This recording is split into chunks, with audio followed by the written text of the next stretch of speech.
कृष्णा जय राधे राधे। शिव पुराण की देश काल पात्र और दान आदि का विचार। देश समय, काल का समय, और पात्र सुपात्र, और दान दान कैसा कमाया मैंने, कैसा दे रहा आदि का विचार। ऋषियों ने कहा समस्त पदार्थों के ज्ञाताओं में श्रेष्ठ सूत जी आप कर्म से देश काल आदि का वर्णन भी मुझे करके बताइए। तो सूत जी कहते हैं मैं ऋषियों देव यज्ञ आदि कर्मों का अपना शुद्ध ग्रह समान फल देने वाला होता है, अर्थात अपने घर में ही किए हुए देव यज्ञ आदि शास्त्रोक्त फल को सम मात्रा में देने वाले होते हैं। गौशाला का स्थान घर की अपेक्षा 10 गुना पुण्य फल मिलता है। वैसे तो घर में भी देवों को बुला करके आप सब कुछ कर लो, लेकिन यदि गौशाला जाकर करोगे तो घर की बजाय 10 गुना फल देने वाला होता है। और जलाशय किसी नदी के तट किनारे पर करोगे, जलाशय का तट, उससे और भी 10 गुना महत्व फल रखता है। तथा जहाँ बेल हो, कहीं बेल पत्र हो, आंवला हो, बेल तुलसी का पौधा हो एवं पीपल का वृक्ष हो, उसके मूल के निकट आप करोगे दान पुण्य भजन कीर्तन, तो वह स्थान जलाशय के से भी और 10 गुना अधिक फल को देने वाला होता है। और देव के आलय में, देवालय में, मंदिरों में उससे भी 10 गुना महत्व का स्थान रहना चाहिए। और देवालय से भी 10 गुना महत्व क्या रखता है? तीर्थ भूमि का तट, उससे भी 10 गुना, और उससे भी 10 गुना श्रेष्ठ है नदी का किनारा, और उससे भी 10 गुना उत्कृष्ट है नदी तीर्थ, नदी का तट, और उससे भी 10 गुना महत्व रखता है सप्तगंगा का किनारा। सप्तगंगा कावेरी ताम्रपर्णी नदियों का तीर्थ, गंगा गोदावरी कावेरी ताम्रपर्णी सिंधु सरयू और नर्मदा, ये 7 नदियों को ही तो सप्तगंगा कहा गया है। और समुद्र के तट का स्थान उनसे भी, उन सप्तगंगा से भी अधिक गुना है वो समुद्र का, जो कलकत्ता वाला समुद्र जाकर आता है, उससे भी 10 गुना, सप्तगंगा से भी 10 गुना अधिक कहा गया है। और समुद्र के तट का स्थान इससे भी 10 गुना माना गया है। और पर्वत के शिखर पर, सबसे ऊंची चोटी पर, जहाँ पर नीलकंठ बातें और ऊंची, वो पर्वत शिखर पर प्रदेश में समुद्र तट से भी, उस समुद्र तट से भी 10 गुना और ऊंचा पावन है। समुद्र तट से भी 10 गुना पावन है। इससे अधिक महत्व का ये स्थान जानना चाहिए। जहाँ मन लग जाए वो उन सब से भी 10 गुना चित्त लग जाए। ये बहुत श्रेष्ठ बात आई है आज। और यहाँ तक कि देश का वर्णन हुआ। अब देश काल पात्र और दान आदि का सभी विचार, यहाँ तक कि देश का वर्णन हुआ। और अब काल का तारतम्य बतलाएंगे, तारतम्य बताया जाता है। और सतयुग में, युगों में 4 जो अपने युग हैं, सतयुग में यज्ञ दान आदि कर्म फल देने वाले होते हैं, ऐसा जानना चाहिए। त्रेता युग में उनका 3/4 फल मिलता है। द्वापर में सदा आधे ही फल की प्राप्ति कही गई है। कलयुग में 1/4 ही फल की प्राप्ति समझनी चाहिए। और आधा कलयुग बीतने पर उस 1/4 फल में भी 1/4 जैसे इतना, 4 में से 3 लौट के 1 बच गया, चतुर्थांश। कलयुग बीतने पर 1/4 फलों में से भी चतुर्थांश कम हो गया। और शुद्ध अंतःकरण वाले पुरुष को शुद्ध एवं पवित्र दिन सम फल देने वाला होता है। शुद्ध व्यक्ति को बराबर पवित्र एवं सम फल देने वाला होता है।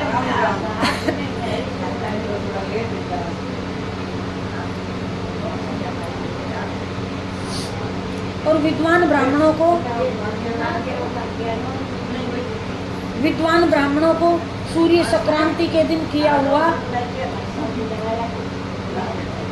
सत्कर्म पूर्वोक्त शुद्ध दिन की उपेक्षा 10 गुना फल देने वाला होता है, ये जानना चाहिए। उससे भी 10 गुना महत्व उस कर्म का है जो विशुभ नाम योग में किया गया हो नक्षत्रों में। और दक्षिणायन आरंभ होने के दिन अर्थात करक की संक्रांति में किए हुए पुण्य कर्म का महत्व विशुभ से भी 10 गुना बड़ा माना गया है। और इससे भी 10 गुना मकर संक्रांति में और उससे भी 10 गुना चंद्र ग्रहण में किए गए पुण्य फल का महत्व बतलाया गया है। और सूर्य ग्रहण का समय सबसे उत्तम है, उसमें किए गए पुण्य कर्म का फल चंद्र ग्रहण से भी अधिक है और पूर्ण मात्रा में होता है। इस बात को विज्ञ पुरुष जानते हैं, विद्वान पुरुष मुमुक्षु पुरुष जानते हैं। जगत रूपी सूर्य का राहु रूपी विष से संयोग होता है। जगत रूपी विष का राहु रूपी विष से झगड़ा होता है जब ग्रहण पूर्ण मात्र होता है। जगत रूपी सूर्य का राहु रूपी विष से संयोग होता है जहर से, और इसीलिए सूर्य ग्रहण का समय रोगों को प्रदान करने वाला होता है। यदि कोई रोगी भी बैठ जाए लेके और जब उसके लिए रोग दूर हो जाता है। जब तक ग्रहण पड़े तब तक भक्ति करे तो उसके भी रोग वंश दूर होते हैं। और सूर्य ग्रहण का समय रोग प्रदान करने वाला होता है। अतः इस विष की शांति के लिए उस स्नान दान उसमें जब तक करे जितना अधिक हो सके।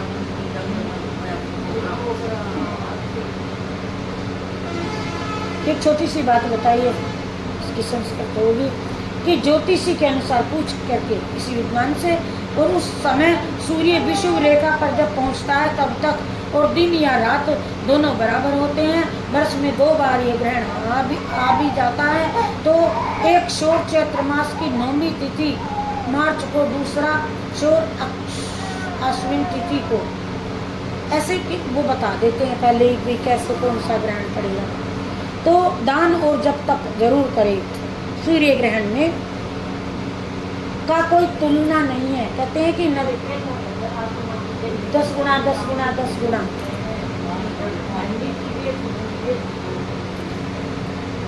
और ये काल विश्व की शांति के लिए उपयोगी होने के कारण पुण्यप्रद माना गया है। जन्म नक्षत्र के दिन और व्रत की पूर्ति के दिन का समय सूर्य ग्रहण के समान ही समझना चाहिए। परंतु महापुरुषों के संग का काल करोड़ों सूर्य ग्रहण के समान पावन है।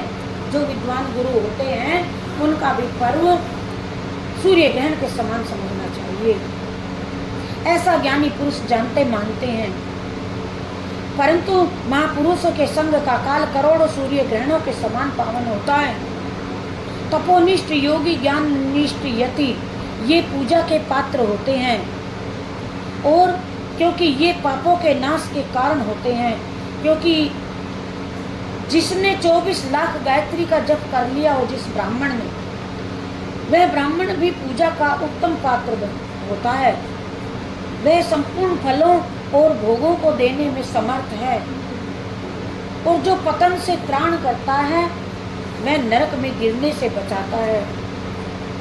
उसके लिए इसी गुण के कारण शास्त्र में पात्र शब्द का प्रयोग होता है। वह दाता का पातक से त्राण करने के कारण पात्र कहलाता है। कहते हैं पात्र सुपात्र पात्र। पात्र की बात कई देश की, कई काल की, कई काल किस समय में हमें क्या करना चाहिए। चतुर व्यक्ति वही है कि समय को देखकर अपना बोल दे धावा, आलस न करे। तो देश काल पात्र दान आदि के सारे विचार बताए, और तपोनिष्ठ ब्राह्मण ज्ञानी मुमुक्षुओं का ज्ञान बताया, और बताया कि जिनके संग में रहने से पतन होता है, जो हमने कमाया पल्ला लगने से उसके साथ बू बह करने से अपना पतन होता है। पूजा का उत्तम पात्र है वह संपूर्ण फलों और भोगों को देने वाला, जो पतन से त्राण करता है वह नरक में गिरने से बचाता है। वो तो बच जाता है जिस मूर्ख से अपन भिड़ जाएंगे और अपन पतन में गिर जाएंगे। तो इसीलिए ज्ञानी पुरुष को सोचना चाहिए मेरी अवधि बहुत कम है, मेरी उम्र बहुत कम है,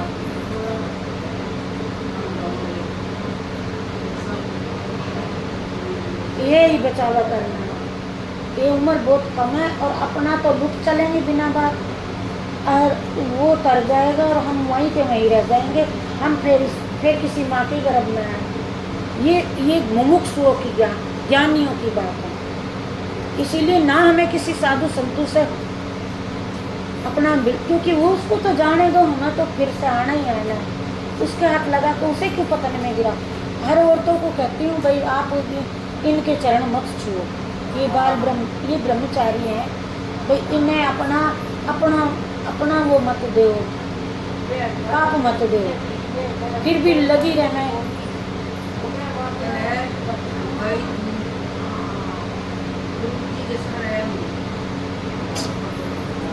मैं कभी नहीं छुआ।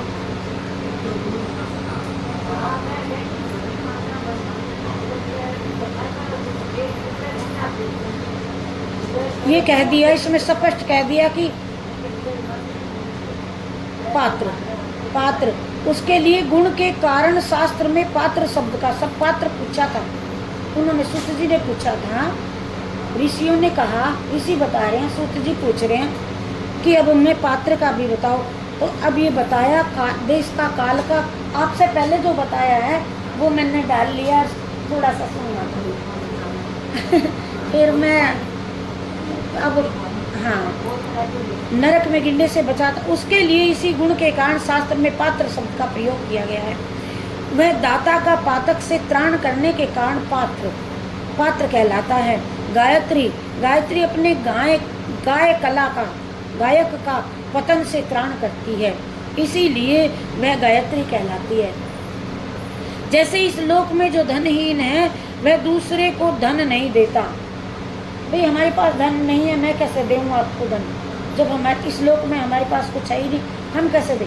हमारे पास पुण्य है तो आप हमें टच करके बिना तलवार के, बिना थप्पड़ मारे ही हमें लूट सकते हो, ले सकते हो। अब है ही कुछ नहीं तो क्या लोगे नहीं तो हमें। अब कहा कि गायत्री अपने गायक का पतन ऋण त्राण करती है, इसीलिए वह गायत्री कहलाती है। जैसे इस लोक में जो धनहीन है वो दूसरों को बेचारा क्या देगा, दे नहीं सकता। जो यहाँ धनवान है वही दूसरों को दे सकता है। यदि हमारे पास कोई पुण्य है तो हमसे कोई आकर के झुक करके ले सकता है। उसी तरह जो स्वयं शुद्ध है, शुद्ध आत्मा है और पवित्र आत्मा है, वही दूसरे मनुष्यों का त्राण और उद्धार कर सकता है। जो खुद शुद्ध है तो दूसरे को, अब खुद तो शुद्ध है नहीं और गुरु बन बैठा इतनों का, आप तो मरा सो मरा, उन्हें भी ले डूबेगा। मैं कहना तू खुब्बा डूबे तो एक डूबा दोनों डूबा, कहने का मतलब है तू डूबा। कहावत है हमारे गाँव की कहावत है कि मैं कहानी तू खुब्बा और डूबे तो एक ले डूबे दोनों।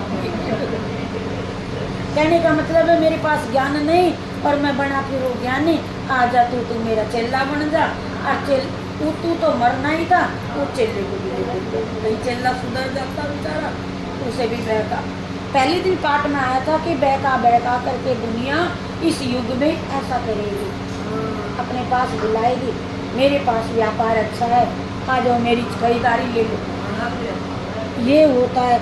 तो गायत्री का जप करने से शुद्ध होता है। इतने लाख इतने हजार जो जप कर लेता है वह शिव के समान विद्वान हो जाता है, वही शुद्ध ब्राह्मण कहलाता है।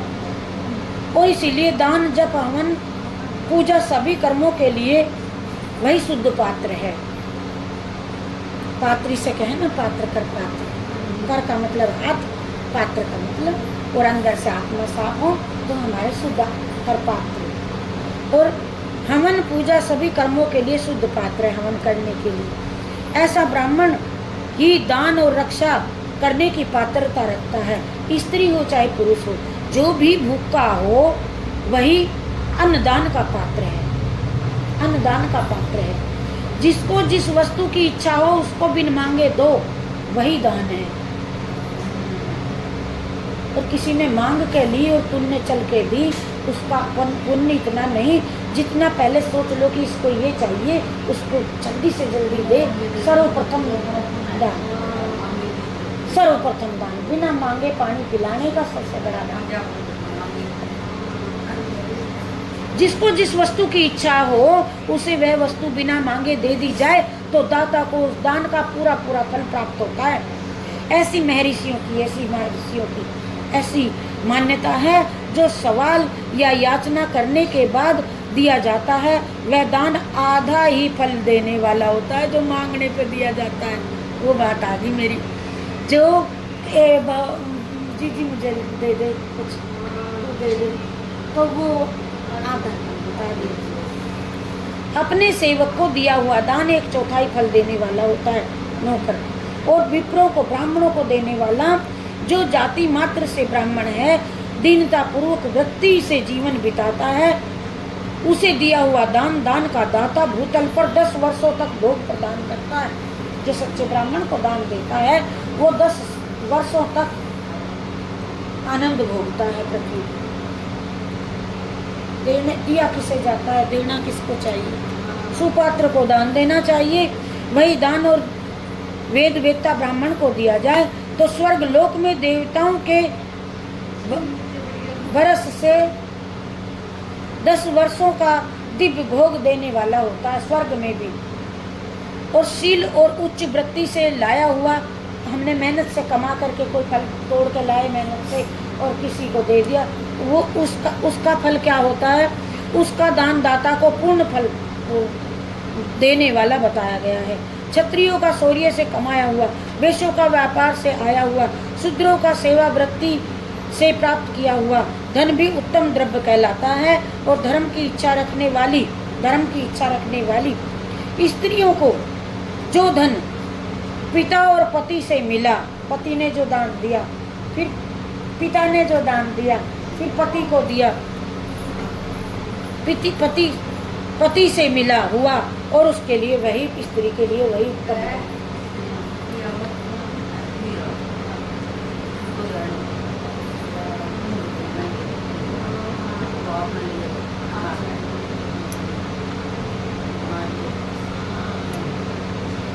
धर्म की इच्छा रखने वाली स्त्रियों को जो धन पिता और पति से मिला हुआ हो उसके लिए वह उत्तम द्रव्य है। और गऊ आदि 12 वस्तुओं का चैत्र महीने जो होते हैं ना, 12 महीने, और चैत्र महीनों में कर्म से दान दिया हुआ, और गाय गौशाला में जो दान होता है, और जो कोई इतना 1 गज भी भूमि दे देता है, 1 मीटर भूमि, जमीन का दान भी बहुत बड़ा बताया, भूमि दान दान करना चाहिए। गोदान, भूमि दान, तिल दान, स्वर्ण दान, घी दान, वस्त्र दान, धान्य दान, धान्य चावल दान, और गुड़ दान, चांदी, नमक, कोहिड़ा और कन्या का दान सबसे उत्तम माना गया है। ये ही वे 12 वस्तु हैं। इनमें गौदान से कायिक, वाचिक, मानसिक पापों का निवारण तथा कायिक और पुण्य कर्मों की पुष्टि होती है। ब्राह्मणों भूमि का दान इहलोक और परलोक में प्रतिष्ठा, आश्रय की प्राप्ति करने वाला होता है। तिल का दान बलवर्धक होता है, मृत्यु का निवारण है। तिल का दान मृत्यु का निवारण, इहलोक और परलोक में भी प्रतिष्ठा, आश्रय की प्राप्ति करने वाला है। और स्वर्ण का दान नेक बाल के समान भी। स्वर्ण का दान जठराग्नि को बढ़ाने वाला तथा वीर्य बलदायक होता है। घी का दान पुष्टिकारक होता है। वस्त्र का दान आयु की वृद्धि करने वाला होता है। ऐसा हमें जानना चाहिए। धान्य का दान अन्य धन की समृद्धि के कारण होता है। गुड़ का दान मधुर भोजन की प्राप्ति करने वाला होता है। चांदी के दान से वीर्य की वृद्धि होती है। लवण के दान से षड्रस भोजन की प्राप्ति कराता है। नमक, सब प्रकार का दान सारी समृद्धि की सिद्धि के लिए होता है। और विज्ञ पुरुष कुष्मांड के दान को पुष्टिदायक मानते हैं और कन्या का दान आजीवन भोग देने वाला हो गया है। कहा गया है, ब्राह्मणों वह लोक और परलोक भी संपूर्ण भोगों की प्राप्ति कराने वाला है। विद्वान पुरुष को सदैव चाहिए कि जिन जिन वस्तुओं की वह इच्छा रखता है उसी को देता चले। मतलब जिन वस्तुओं से श्रवण आदि इंद्रियों की तृप्ति होती है उसका कुछ ना कुछ ले तो दान दे, जो हमें प्यारी लगती है, आगे चाहिए मिल आगे बढ़ने के लिए, तो उसे थोड़ा सा देता चले और उसका सदा दान करे। इंद्रियों की तृप्ति होती है। श्रोत्र और 10 इंद्रियों को जो शब्द आदि 10 विषय हैं, इसका दान किया जाए तो भोगों की प्राप्ति कराते हैं। तथा दिशा और क्षत्रिय दिशा और इंद्रिय देवताओं को संतुष्ट करती हैं। और वेद और शास्त्र को गुरु मुख से ग्रहण करना चाहिए। कितना ही ज्ञानी पढ़ा लिखा है, डबल एम हो, ये जो सुनना चाहिए। आप कह रहे थे परसों कि ये ब्राह्मण मुख से ही सुनना चाहिए। वेद और शास्त्र को गुरु मुख से ही ग्रहण करके गुरु के उपदेश से अथवा स्वयं भी ही बोध प्राप्त करके पश्चात तथा बुद्धि यह निश्चय होता है, बुद्धि निश्चय होता है कि कर्मों का फल अवश्य मिलता है और कि कर्मों का फल इसी को उच्च कोटि की आस्तिकता कहते हैं। आस्तिकता भाई बंधु तथा राजा के भय से जो आस्तिकता बुद्धि या श्रद्धा होती है वह कनिष्ठ श्रेणी की होती है, सबसे छोटी आस्तिका, और सर्वथा दरिद्र मानी जाती है। इसीलिए जिसके पास सभी वस्तुओं का अभाव है वह वाणी तथा मर्म शरीर द्वारा यजन करे, मंत्र करे, स्तोत्र करे, जप आदि को वाणी द्वारा किया गया यजन समझना चाहिए। और तथा तीर्थ यात्रा और व्रत आदि को विद्वान पुरुष शारीरिक यजन मानते हैं।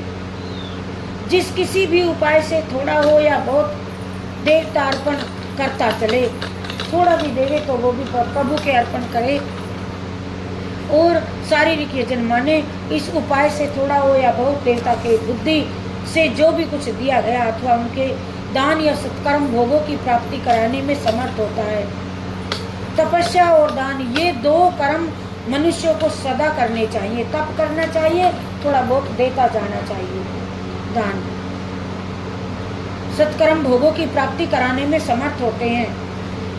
तपस्या और दान ये दोनों कर्म मनुष्य को सदैव करने चाहिए तथा ऐसे ग्रह का दान करना चाहिए जो अपने वर्ण में चमक दमक मिले, सफाई, कहीं भी कोई कनक न हो। कहते हैं जैसे आंख में भी ना हो तीनका, इस तरह से जो स्वच्छ जाए। कहाँ से आया, वहाँ से आया, अरे तो ना बड़े दान करेगी तुझे ये पदवी मिली। तो ऐसे इस तृप्ति के लिए सुख सुविधा से वे सुशोभित होता है, चमक दमक होती है उसमें। और कुछ कहते हैं देते हैं तो वे अतिशय मात्रा में सब कुछ उसको बढ़ बढ़ करके मिलता है। जो यहाँ करते हैं वो वहाँ इस प्रकार से करने वाला होता है और इस प्रकार भोग प्रदान करने वाला होता है। उस दान से विद्वान पुरुष इहलोक में परलोक में उत्तम जन्म पाता है और उत्तम जन्म पाकर के सुलभ होने वाला भोगों को भोगता है। वैसे जैसे वो चंचूला थी, प्रेम से कथा सुनी और आज भी वो बिरजा नाम है उसका, विजया, और वो विजया पार्वती की सहेली है। सदैव सुलभ होने वाला भोग पाता है।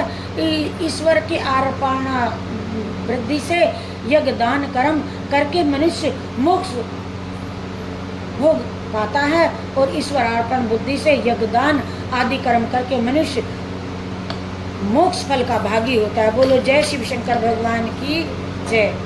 हर हर महादेव शंभो काशी विश्वनाथ, हर हर महादेव शंभो काशी विश्वनाथ गंगे, हर हर महादेव शंभो काशी विश्वनाथ गंगे, काशी विश्वनाथ गंगे, सदा शिव पार्वती संगे, काशी बना ले गंगे, सदा शिव पार्वती संगे, हर हर महादेव शंभो काशी विश्वनाथ गंगे, हर हर महादेव शंभो।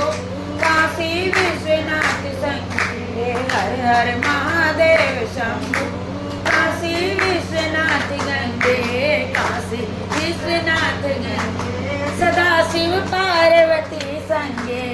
काशी विश्वनाथ गंगे, सदा शिव पार्वती, हर